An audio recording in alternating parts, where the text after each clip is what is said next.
अस्सलाम वालेकुम। वाज़ेह तौर पर लग रहा है कि अल्लाह ताला की मदद शामिल हाल है। एक और बहुत ही अच्छी खबर आई, अचानक आई है। हंगरी की कंपनी मॉल ने अब से थोड़ी देर कबल ऐलान किया है कि पाकिस्तान के केपी में टल के मकाम पर उसे तेल और गैस के वाफिर ज़खायर मिले हैं। उसने इसको बाकायदा कन्फर्म किया है। इसका मतलब यह है कि इस इलाके में तेल और गैस के मज़ीद ज़खायर मौजूद हैं, यानी कि अब पाकिस्तान को कम अज़ कम इन ज़खायर की बुनियाद पे, जिसमें पैदावार फौरी तौर पर शुरू हो रही है, करोड़ों डॉलर का माहाना ज़र मुबादला बचेगा।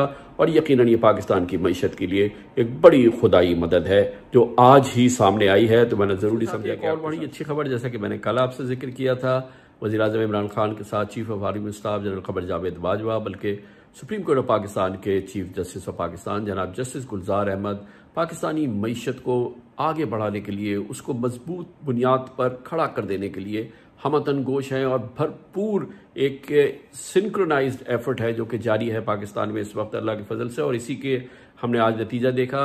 पाकिस्तान के शुगर लॉर्ड्स, शुगर बैरन्स, जो कि शुगर कमीशन की रिपोर्ट को रोकने के लिए तमाम बड़ी सियासी जमातों की लीडरशिप, जिनका ये पसंदीदा कारोबार है, इकट्ठे हो गए थे। आज उनको इबरतनाक शिकस्त हुई।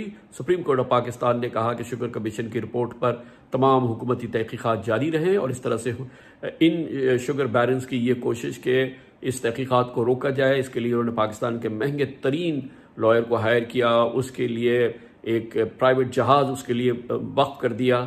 आज उसको बहुत ही बड़ी शिकस्त हुई है और ये पाकिस्तानियों के लिए, इमरान खान के लिए बड़ी कामयाबी है, क्योंकि बहरहाल क्रेडिट उनको जाता है कि उन्होंने इस काम की इब्तिदा की।